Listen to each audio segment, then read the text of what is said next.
Welcome everyone to the Photoshop and movie poster workshop, where we're going to just learn about, both Photoshop and movie posters in general, and how to make them in Photoshop. So let's begin with the basic definition of movie posters. Movie posters are a marketing material that serves to entice audiences to attend viewings of the film and to stream it. And they can vary in stylistic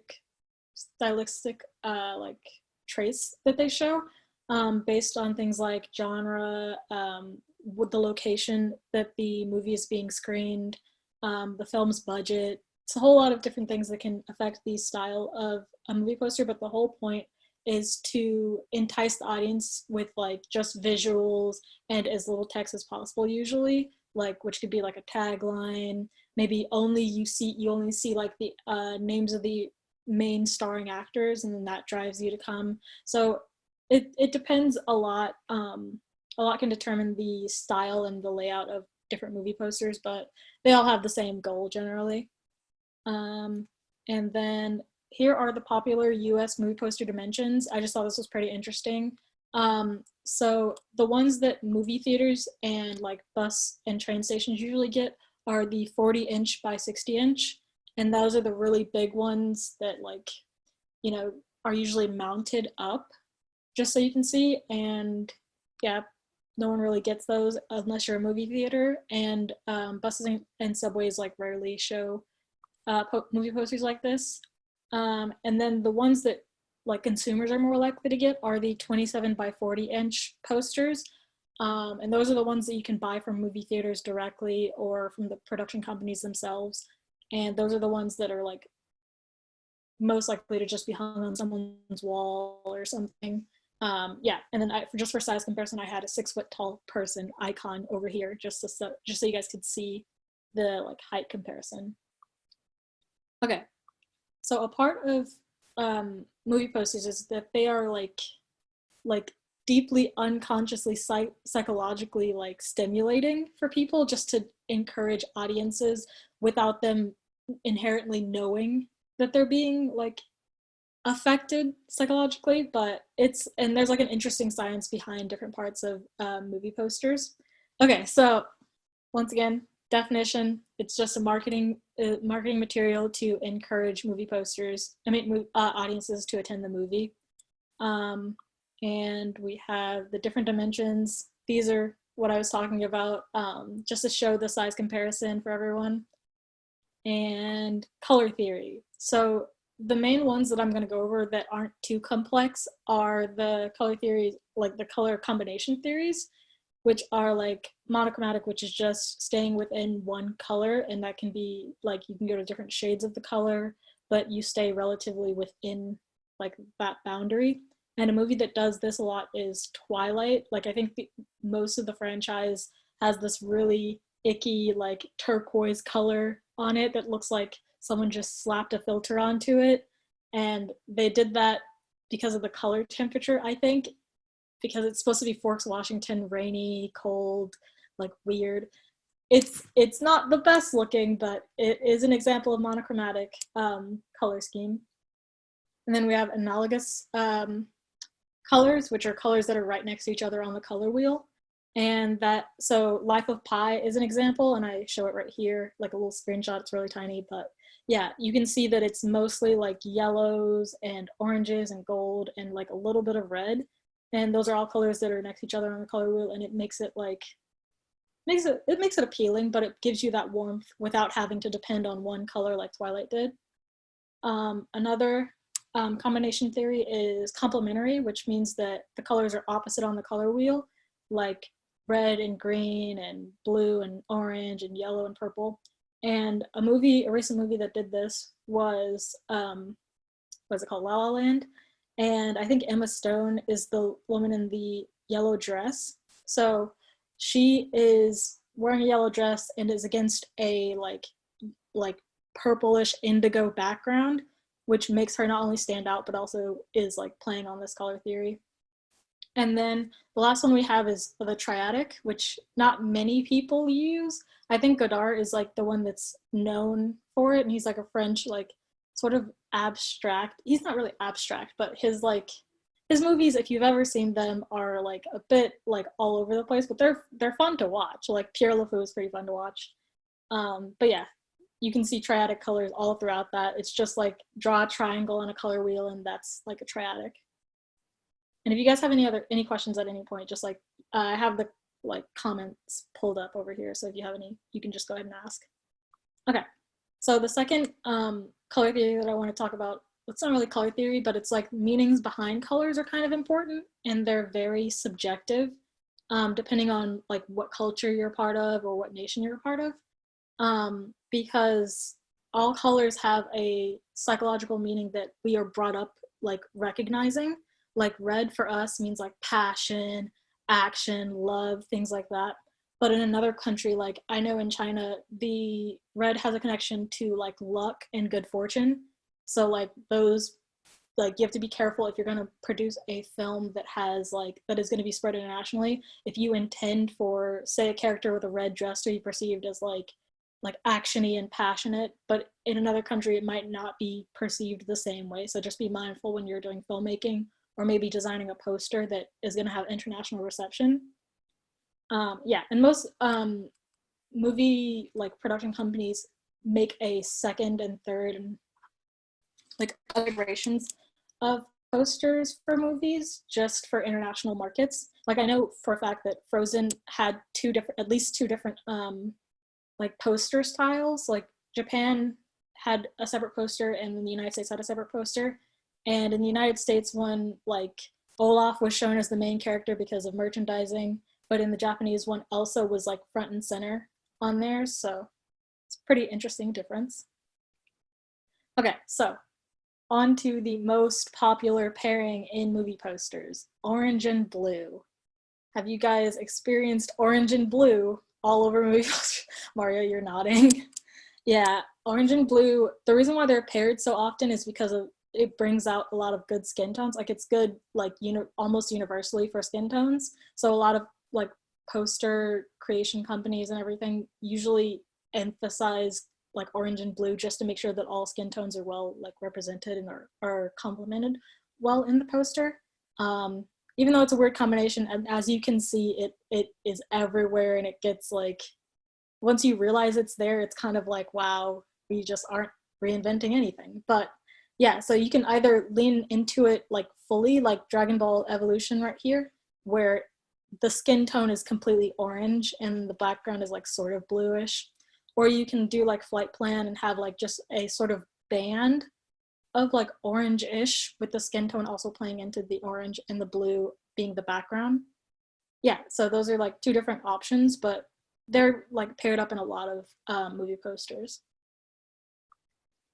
Okay, so the different types of movie posters, and they're like, it's sort of like genre conventions is what I would call these.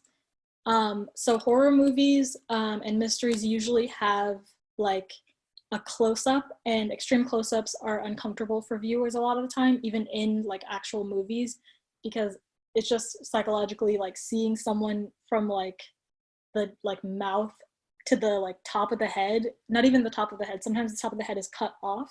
It makes the viewer uncomfortable for some psychological reason. So like most people don't use extreme close-ups unless it's the intention to make them uncomfortable. So that's used in a lot of horror movie posters, even close-up on objects. Like I know Annabelle, their poster kind of had like a really close, like a close-up shot of her, of the little doll. And it was supposed to freak you out because just a doll sitting in the dark, and that's like the emphasis of the poster. So in the middle we have the action or motion shot, which is just like characters in mid-action, like a picture was taken just to like show that the movie is like high energy and to encourage people, you know, this is going to be a like high impact movie. Kung Fu Hustle, if you guys haven't seen it, is like amazing, like karate centered movie, not karate, but Kung Fu centered movie. And it's really like, it's really high action. It's like Looney Tunes style action, which is why it's like, there's like weapons flying everywhere and stuff. And Scott Pilgrim versus the World is like musically emphasized. So it's like music and fighting. So that's why they use the poster of him strumming like in mid-action. And even the text is emphasizing how the motion is going by having it bend with his back.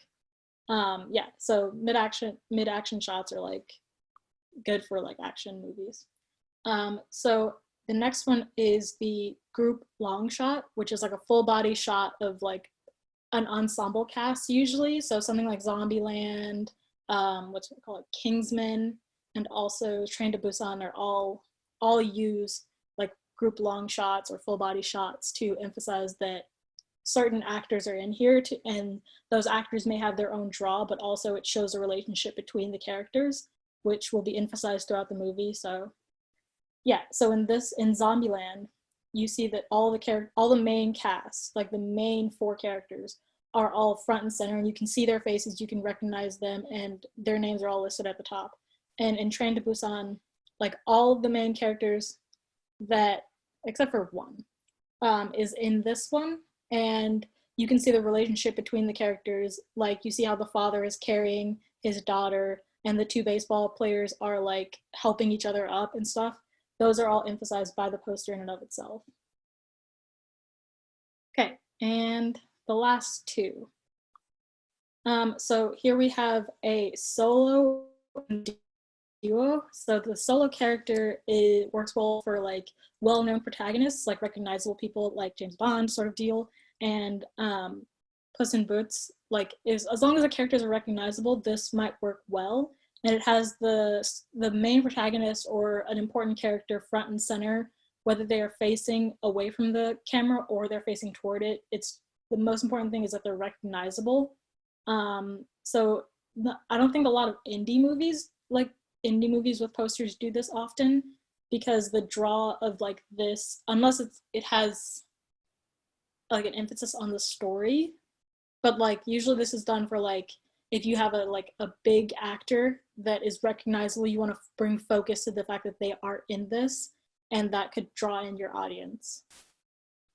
Okay, and then the duo is like usually used for like either like love interests or like comedic relationships or dramatic relationships. So in The Sun is also a star. You see the main love interests, they're holding hands, they're looking at each other, like it looks like romantic. And then in like Monsters Inc., you see Sully leaning on Mike, and it's like comedic. It's emphasizing that they are like a comedic duo, compared to something like Tell Me Who I Am, which is a story about 2 brothers, I think they're twins, 2 twin brothers, and the secrets that they have hidden between them. And it's like this high contrast like poster that it doesn't focus on their facial features, it only focuses on their relationship with each other. And you can see, even though this is like high contrast and you can't actually see their facial features, their posture is like telling you more about the story and how it's going to be a dramatic and emotional story. Okay, so the rules of ensemble posters. This is going to be something just really quick. So for ensemble posters, like I said, in like Zombieland and Train to Busan, they emphasize the relationship of the characters. So with a movie like Toy Story, Kingsman, Megamind, all of these posters, you see something similar. There's like a triangular, like a pyramid that emphasizes who's the main character and who are the supporting cast. And from the main character, like relevance to the story gradually like fizzles out. So from Megamind, let's take Megamind for example. So Megamind, the main characters are Minion and the love interest. I don't remember her name, but Minion and the love interest are the main 3 like important characters. They drive a lot of the plot points. And then Metro Man and Titan are like, they're still secondary cast, but they do have an important impact on the story, which is why from the center, the importance of the story kind of fizzles out. So you can see that in Kingsman, you can see that in like Cars, like the cars that are given less screen time are like usually here because like the main few are like right in the middle. Yeah, and the same thing goes for like Toy Story. Like the main characters are here, but we only see Bo Peep like a few times. Yeah. So that's just important for ensemble posters. Now we're going to talk about composition in posters. So rule of thirds is coming back. It's always here. Most composition rules in photography are also like rolled over into poster composition and everything. So rule of thirds, ET is almost there. Basically, rule of thirds, for anyone who does not remember what that is, you want to put interesting and the most important points of a subject onto these little intersections. So like right here, because these intersections are going to be the point of focus for someone who is looking at the picture. So ET is almost there. I'm pretty sure if they just adjusted the poster a bit, it would probably be right on there. But yeah, I thought it was an interesting example. Another composition type is close versus far, which emphasizes scale and distance. So we see this in the I Am Legend. We emphasize like how isolated Will is from the rest of the city. It just shows like a whole, like, it shows how small he is, not only compared to the city, but also like his relationship to the greater world in general, which is really important to the story. So now we're going to look at the greatest example of composition, Dora, the live action Dora movie that came out recently. So this poster is a great example of like triangles being used in movie posters. The main characters or like the most important factors are within this triangle. So I haven't seen the movie yet, unfortunately, but I'm assuming this is a treasure that they're probably looking for. This is all the main cast. And then outside of this is probably someone like an antagonist, like Swiper is over here, or maybe just an establishment of the background, which is also important to do. Okay, so in the Jumanji movie poster, there is like this angled, like hard diagonal line. This is just something for stylistic purposes. Like it doesn't really say anything. Maybe it's emphasizing height difference, but then Kevin Hart would probably be at the end. But yep, it's just emphasizing that there are stylistic choices that could be pretty interesting for people who make posters. And then Finding Nemo used the golden ratio, which is, I think, a Greek mathematical like equation that calculated beauty or perfection, I think it was actually. And Finding Nemo used this. Basically, they have a school of fish like swirling around until like Marlin, I don't know if Nemo's in this, but Marlin is there, and then it has the sun in the center. So pretty good use of like the golden ratio, like pretty subtly. Unless you're like really looking at it and looking for the golden ratio, you wouldn't have noticed it. But yeah, it's really pretty poster, good composition. Okay, so introduction to Photoshop. So here is where we get down to understanding the actual software Photoshop. So Photoshop is what I would call like the After Effects for like still images. So basically it's just compositing. It composites a whole lot of it can composite a whole lot of assets or like images into one finalized image, or you can just work on one image. So Photoshop is good for touching up photos, like cropping or modifying colors. It's also good for things like spot healing, which is like this one right here, where you're able to use textures from other parts of the picture to get rid of like blemishes and stuff, which is something that a lot of companies do, especially in advertising. You can also do product mockups. I'm pretty sure Photoshop has its own little area for mockups where you basically design what you want and then it'll apply it to different products. You can also do digital art and digital painting, which is probably where a lot of people got their first knowledge of Photoshop, from like DeviantArt and stuff. Just hearing about Photoshop from them. But yeah, you can also do graphic design and animation as well, which is what the bottom is, using onion skins, which is like, when you use onion skins, it makes the previous frame of an animation like semi-transparent so that you can still see it, but you can like draw your next frame on top of it to help easily animate things. Yeah, and Photoshop is a raster based editor, photo editor, which is very much different from vectors, which I will go over next. Okay, raster versus vector. Do any of you have any ideas about what the difference between these are? It's okay if you don't. I'm kind of like, no, yes, no, probably not. So the difference between raster and vector is rasterized images are, they use pixels. They're like totally dependent on pixels and the number of pixels in order to maintain like detail. But vector images are based off of like anchor points that are connected with paths. So like if you use the pen tool, you drop points and then a path connects them. So the vector images are basically based off of mathematical like calculations.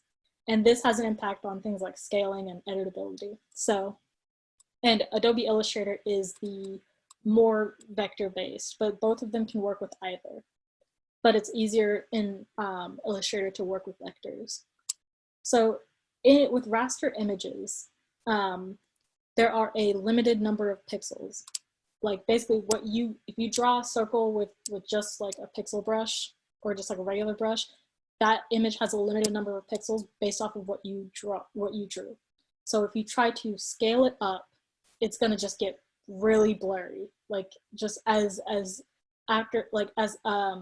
Photoshop tries to calculate what you actually drew and like tries to scale it up, it's just gonna blur out the edges to try to maintain some sort of semblance of what you drew before, which is gonna like decrease the quality. So as opposed to like Illustrator with vector images, they can scale indefinitely because they're just mathematical problems and all you're doing is just like scaling up math. Like it can recalculate itself automatically to maintain the quality of the image. And along with this, Photoshop, when you're scaling up in like a raster image, so something like a JPEG, the larger you scale it up, the larger the file size will be, as opposed to something like a vector image, which it'll stay the same regardless of how much you size it up because it's still maintaining the same amount of information. And raster images like JPEGs, PNGs, and stuff like that are good for detailed things like photographs, things that have a lot of information that they need to maintain. And vector images are only really good for like simple, not as detailed things. Things like logos and stuff are always vectors because they can be scaled up for like putting on like buildings or cars or things like that. And in order to trade, like to convert one into the other, like if you wanted to go from a rasterized image to a vector, you would have to trace that with a pen tool. Like you would have to take the pen tool and try to trace around it. It's a lot of work, or you can use an image tracing software, which I think if you import a photo into Illustrator, there's that option to trace over the image automatically in order for it to be stored as a vector image. But it's difficult to do if you don't have an image tracer like that. But if you have a vector image that you would like to convert into a rasterized image, it's much simpler because I think that both Photoshop and Illustrator can rasterize really easily. It's just the other way around, it's not as easy.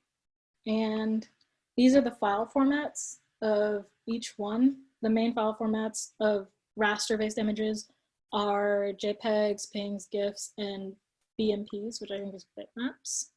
And then Illustrator uses like Adobe Illustrator files, and then these.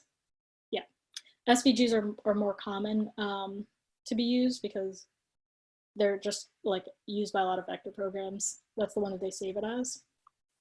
Okay, so now onto the Photoshop layout, just so we can know what everything does. So we have on the left, we have the toolbar, which is where all the tools are. On the top, we have the effects options. So if you have something like text selected, that's where you change the font size, the actual font itself, and you can change it to like italicized or anything up on the top effects option, which is highlighted in yellow here. On the right, we have the color and adjustments window, which is where you can apply like adjustment filters and everything. That's where you can adjust like contrast, color balance, everything like that. Those are the main ones over here. And then the top one up here was the color, like where you can change colors. And below that is the layer window where you can see all the layers of different images and everything that you've had. It's also where you can change the blend mode of different layers, and I'll go over that next. Okay, probably not next. Okay, so here are the Photoshop tools. I'm mostly only going to go over the new ones because some of them overlap with like things that Premiere and After Effects have, and I've gone over them in my After Effects workshop that I previously did, and that's available. I think Marianne sent out a link. So the important tools that are kind of unique to Photoshop are the Magic Wand / Quick Select, which is this one. And if you click and hold onto like any of these with a small arrow next to it, it'll open up more options. So this is the Magic Wand and Quick Select. The Magic Wand selects anything that, like if you click on a certain part of like an image or something, it will select all parts of the image with that same color. So if you have like, if you click on a black part of your image, it'll select all the black in the image. So you can like recolor things, you can delete all the black and make it transparent, things like that. So, and alongside the Magic Wand, there's the Quick Select tool, which basically Photoshop tries to, you click on an area and drag around it, and Photoshop will try to guess what you want. So if you're trying to remove someone from a background and you start dragging over them with the Quick Select tool, Photoshop will guess that you want that person out, and it will try to select as best it can to remove that person from the background. Okay, and then the next one is the Healing Brush tool, which is a little band-aid. Basically the Healing Brush tool and also the Healing Spot tool, which is underneath this, like under the additional tools part of the bar. It uses pixels from another part of the picture to repair whatever part you're drawing on. So if I have like a picture of a wall and I want to get rid of like maybe there's a hole in the wall, I would pick a part of the wall that does not have that hole in it using the Healing Brush tool, and I will go over it to erase the hole in the wall basically. And also along those lines, we have the Clone Stamp tool, which just picks up, it literally just does what it says. It clones a part. So if I had the same thing with a wall, so say I had a hole in the wall, but in another part of the wall there was like a drawing and I wanted to replicate that drawing onto the hole in the wall.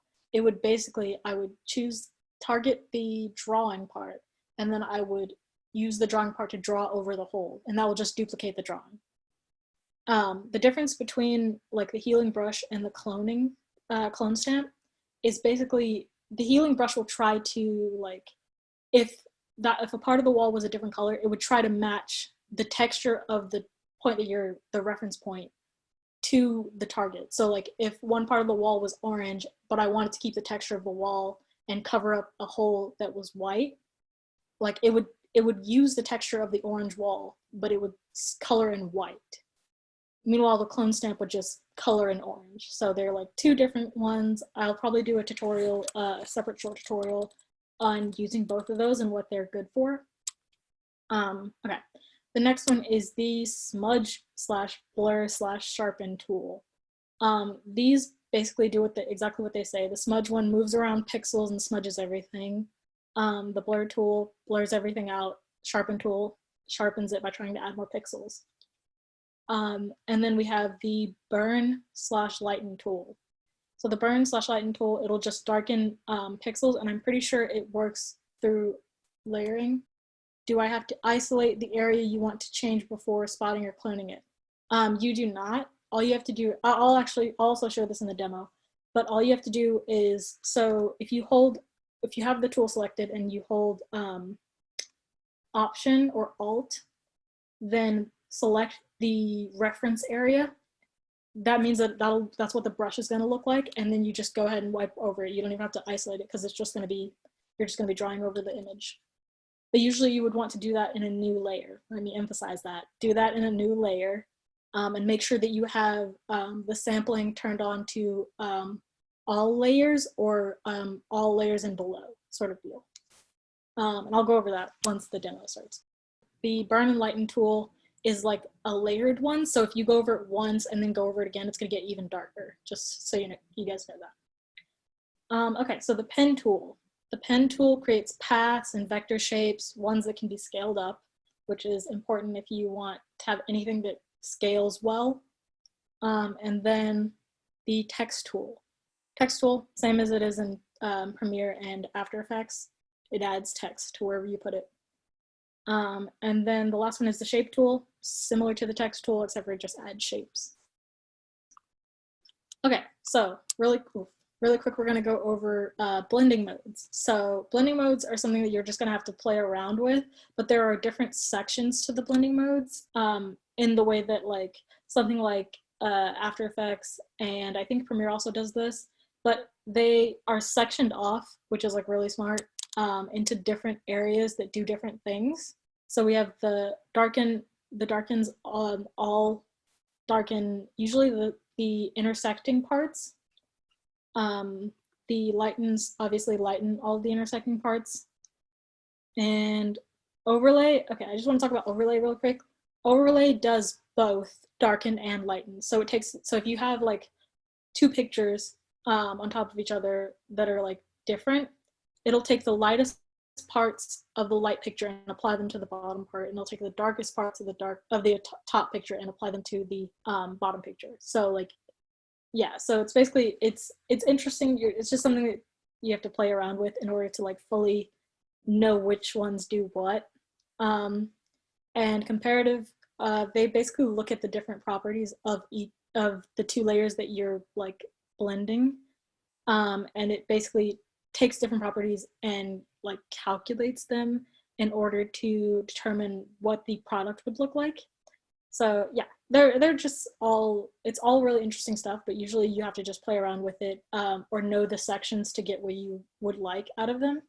Okay, on to creating actual movie posters. We're here, we made it. You guys survived all of the actual lecture part.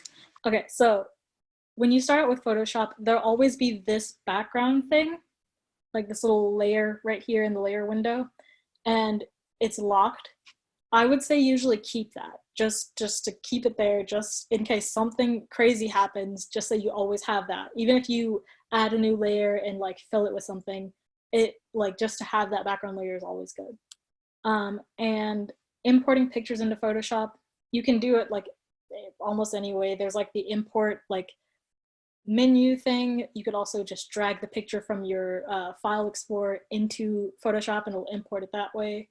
Or you can copy and paste. The difference between copying and pasting and like dragging and importing it is it'll import like the dragged pictures because you have it saved. It'll import it as a smart object, and smart objects are like, it's like semi-raster, I mean semi-vectorized.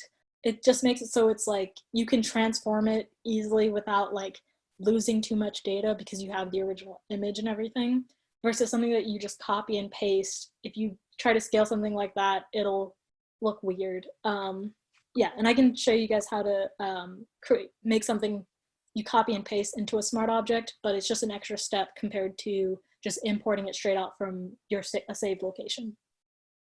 Okay, so you import your images, make sure that they're all on different layers just to help out with the future part of compositing. And then say you want to remove something, like pull something out of the image, like we talked about rotoscoping in the After Effects video. So rotoscoping, cutting something out of a picture or a frame. So say I want to cut this lion out of its background. So I would take the quick select tool, and then I would go around and Photoshop would be like, oh, you want to cut this lion out. So it goes and like makes marching ants, which are these little dotted things. It makes marching ants around all of the lion where it thinks I want to select it. And then the next step is clicking right here where it says select subject and mask. And by clicking select and mask, not select subject, because select subject will make Photoshop try to guess what you're trying to select, which is not what we want. So clicking select and mask will like open up a new window, which looks like this, where your selection is displayed. And as you guys can see, the selection isn't great. It's like jagged. There's like, they're missing the whiskers. Some of the like mane is gone. It's not great. So we click on the Refine Edge tool.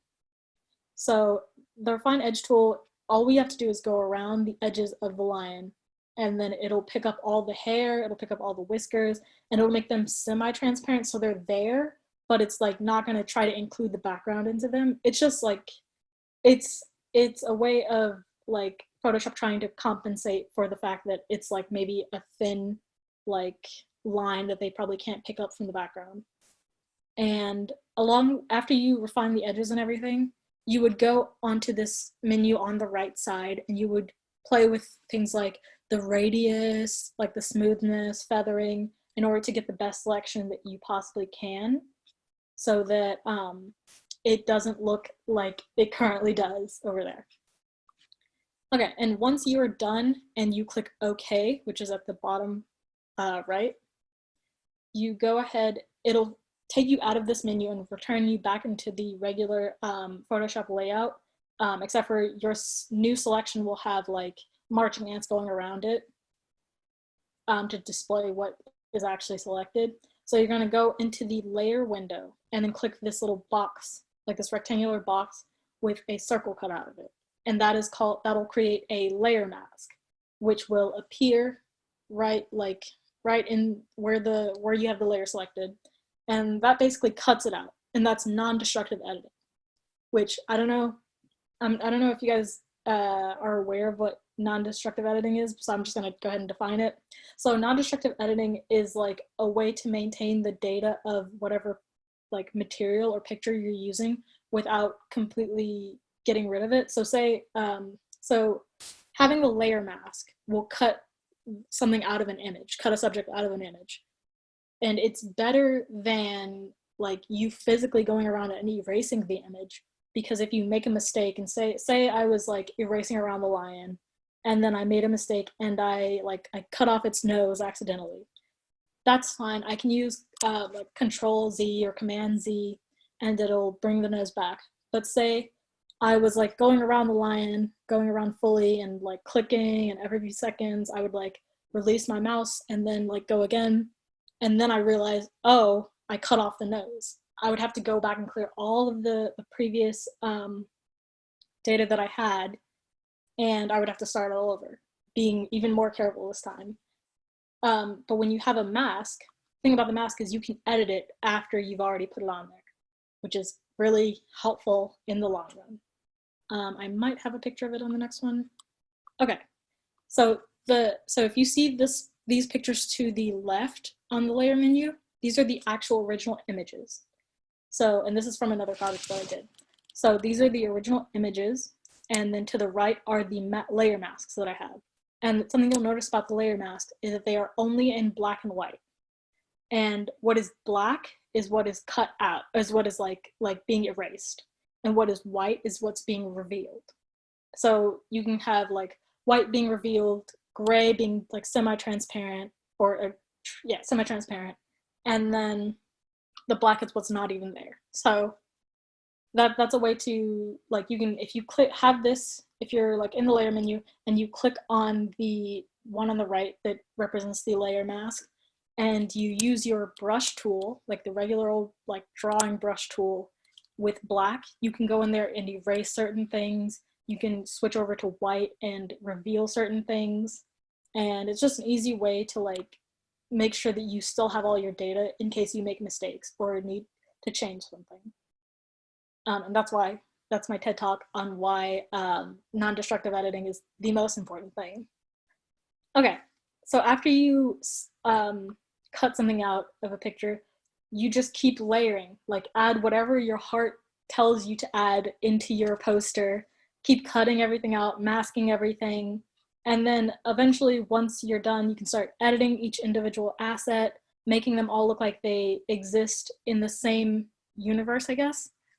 And once you're done compositing them, you can go ahead and colorize it, stylize it, make it look like whatever you want. Maybe you want it to be pop art, maybe you want it to be like just a black and white, high contrast image, things like that. Okay, so now on to the demo.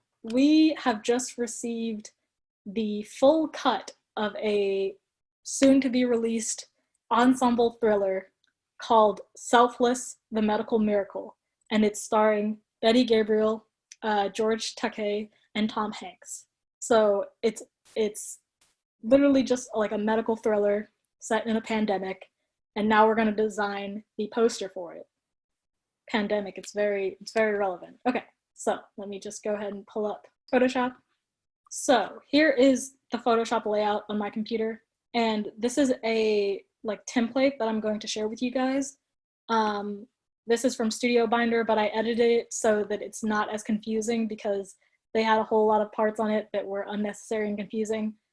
So I edited it down so that you guys could use it, and it'd be like a really easy template to help you guys make movie posters. And in this, you have like one for black text on a white background and white text on a black background. It's really easy stuff, simple. And along with that, I also included guides, which can be like rule of thirds, golden ratio, stuff like that, just so you guys have them. So that's going to be shared with you guys. But we're going to be using this template to help what a real movie, the Medical Miracle. Nope, it is not a real movie. I have just made that up.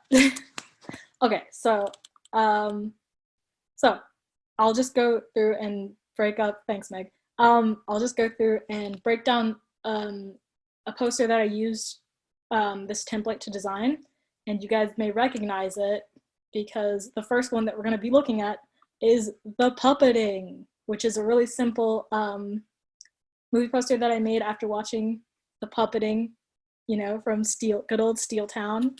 And I made this just using some of the assets that I saw from the actual movie. So as you can see, there are like multiple layers. An important thing is to stay organized on Photoshop, like have your different groups and everything.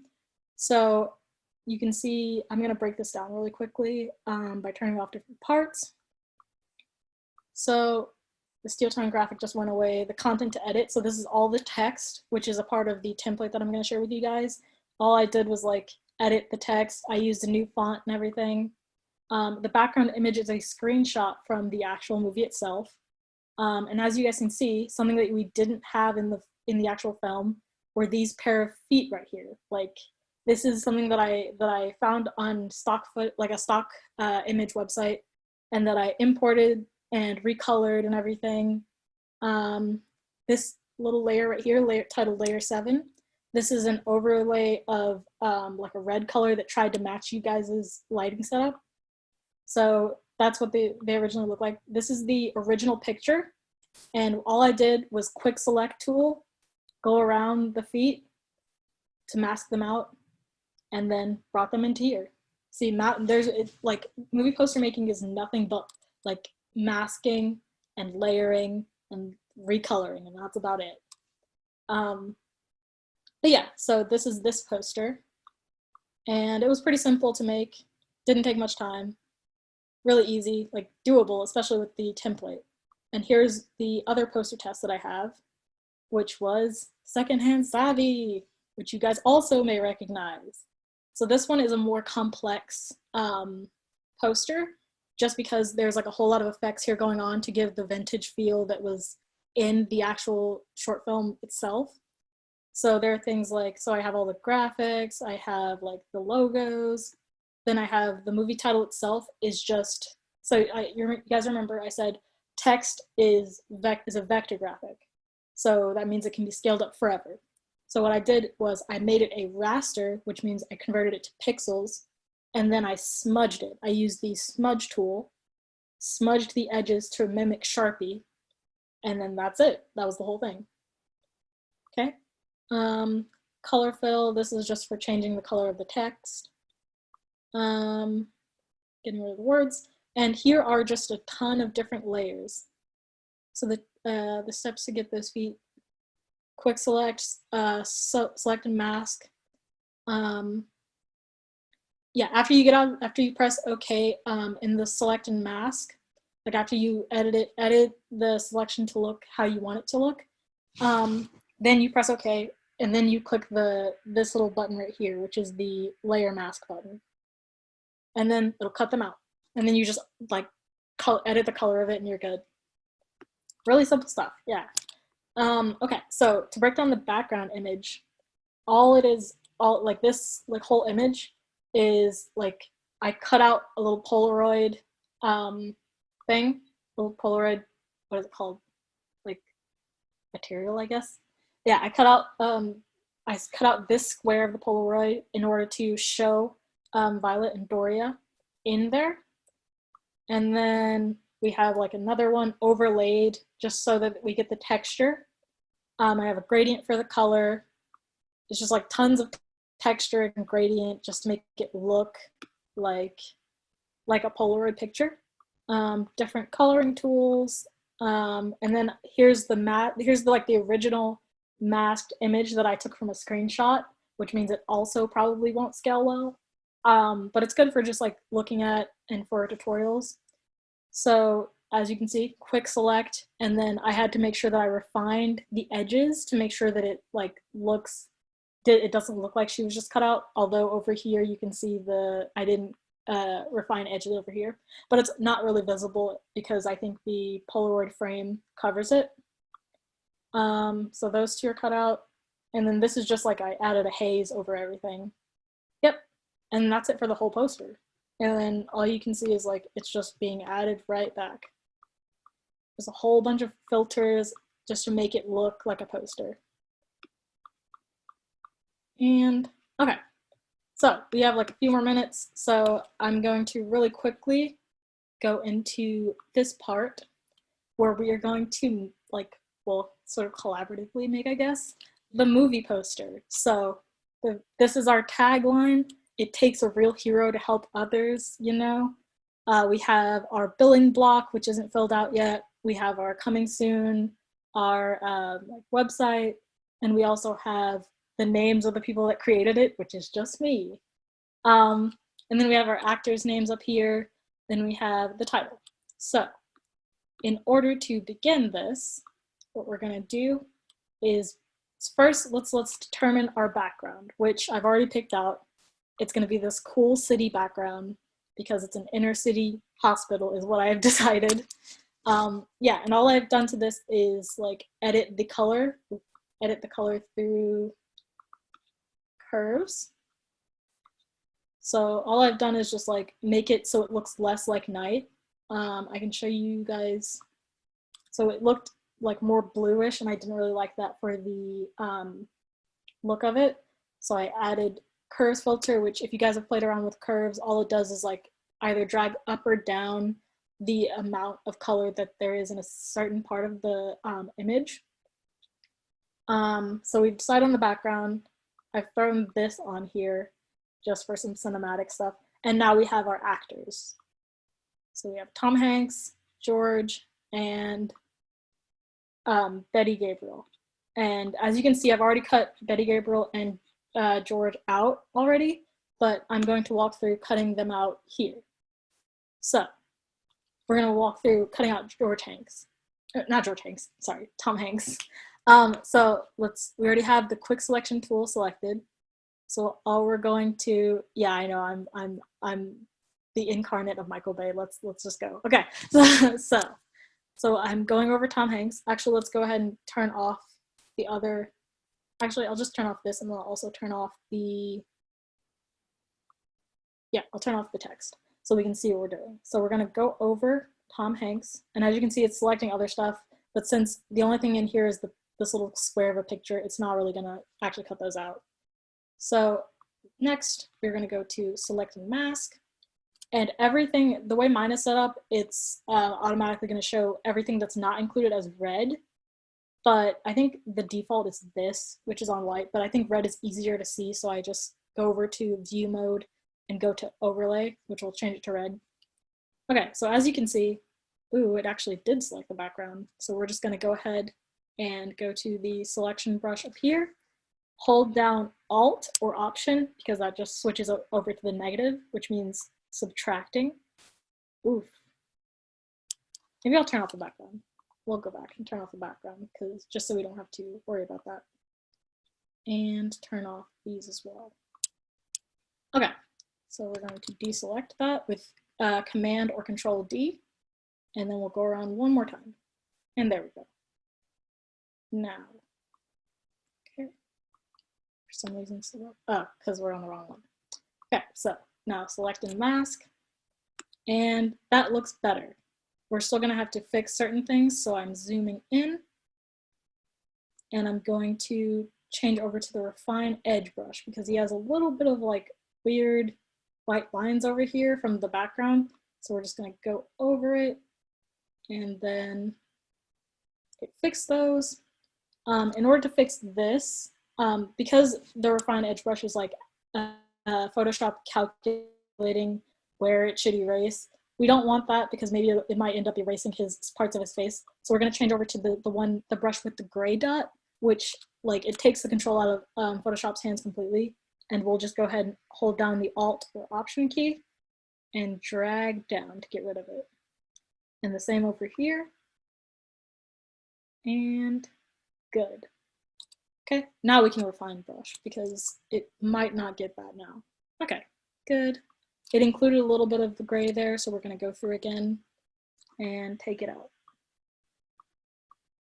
Okay, so that looks pretty good. You know, there's a little bit of black right here, so I'm just going to like sweep that off. Okay, and add this straight back. Okay, cool. So now we go to OK, and that selects everything, and then we click on our layer mask, and then automatically adds it so he's cut out. Now, we're looking at this against the background, and we're like, why is there such a harsh line across his forehead and across his chest? So we're gonna have to go through, go to our brush, which as you can see up here, it's set to a like soft round brush. That's good for like blurring things out and making it just look like not harsh lines. And we're gonna go up and go to the layer mask. Make sure that the layer mask is selected. And we're just gonna go here. It's at 100% right now, so we're just gonna gradually blur that out. Make it just look like he's a floating head because that's what we want for this movie. Floating head. Okay, so now it looks like less odd. I mean, he's still a floating head, but it looks less odd.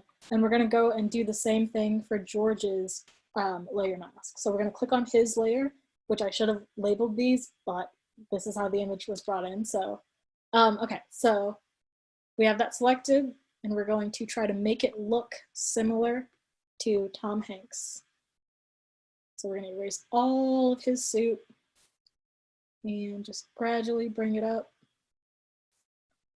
And then we're also, just so it's like, I'm wondering maybe we should just blur this out just so it like looks similar, so it's not just like only his face is blurred, is erased. So yeah, so those are our two blurs, and we're done with that for now, except for if you look at the layer mask, there's a little bit of his suit right here. I can't really see it, but like maybe if it's blown up, you might be able to see it, so just like erase that anyway. Okay, so now that that's done, we can add back in Betty merged, which is what I called, because Betty Gabriel has never been a doctor in any of her roles, I don't think. So like I had to like Photoshop her into being a doctor, which was difficult, but like doable. But that would have taken too long. So like doing certain things like this. So this was the original image.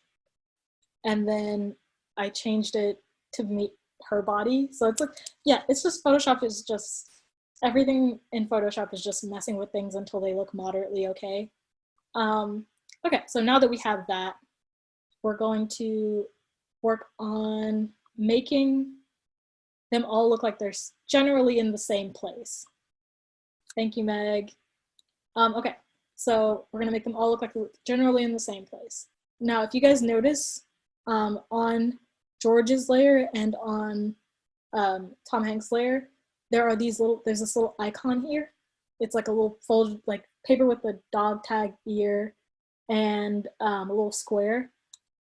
That means that it's a smart object. That means I can scale those two images as much as I want, just to make sure that, you know, there's no blurriness.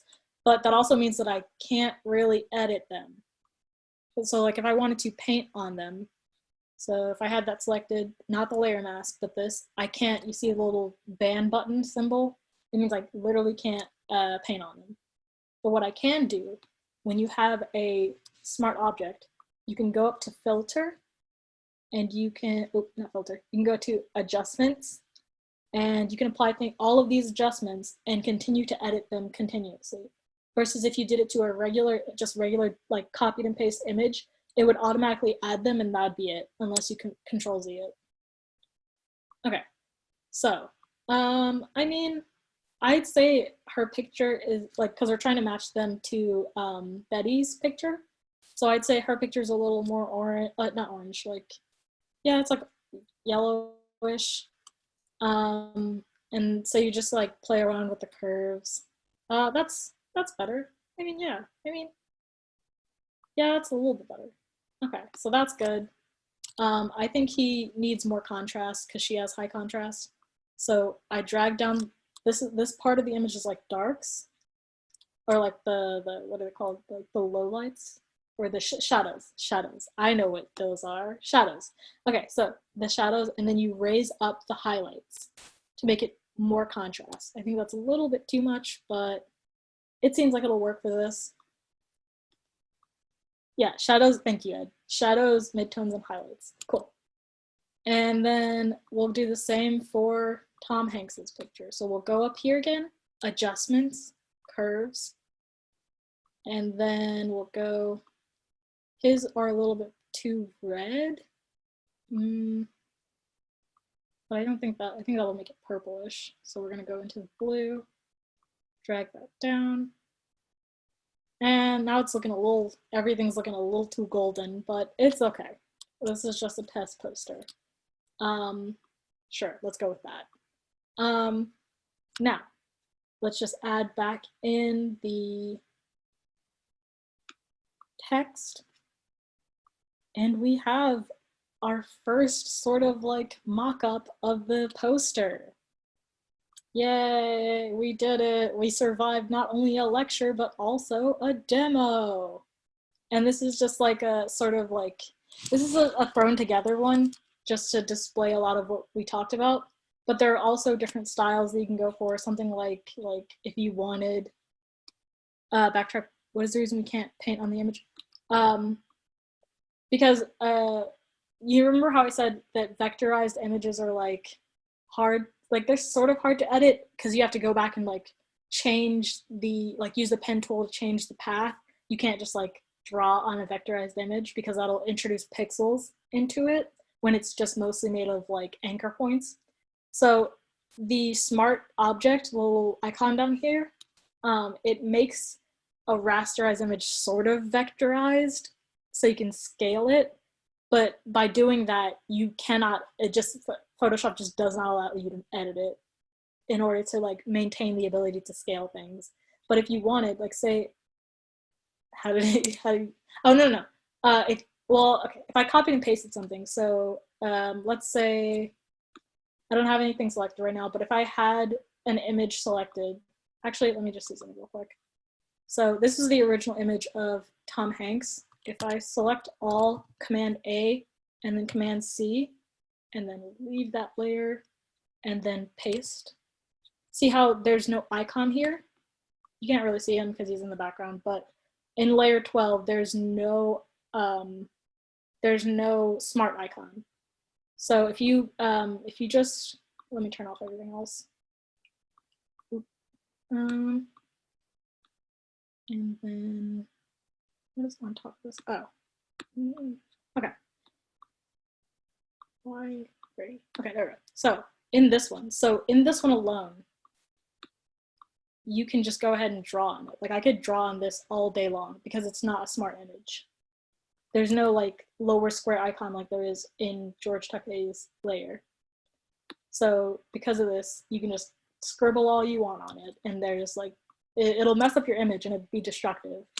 But if you go here, well, you wouldn't be able to draw on it once you convert it into a smart object, but like if you drag in like an image from like your files, something that you saved already, it'll automatically come in as a smart object in order to maintain the data. Yeah, but there are different like variations of the poster that you can make, all these different ones. So if I wanted to do an indie poster or like a high impact poster, I'd do something like this. Brace yourselves, it's like high contrast. But this, I do something like this and then add the text back onto it. I would definitely select her hair better, but like, yeah, you get the point. And then I'd like drag the text into her face, make it black, things like that. So basically all I'm saying is movie posters have different design styles and everything, and it all depends on what you're trying to go for.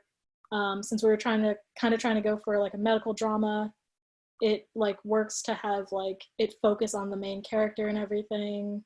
Let me add Betty back. Okay, but yeah, and also as you guys can see, the composition is like a flipped triangle, mostly because I didn't think putting like, where's the guide? I didn't think like trying to put them in here would make sense. So flipping that still maintained the balance of the entire poster. But yeah, and you're still able to see all of them. Good. So hope you guys enjoyed. If you have any questions, I'm still here. I should make this movie. I'll consider it. Just medical dramas take a lot of like medical knowledge, so I'd have to find someone who's like med school student.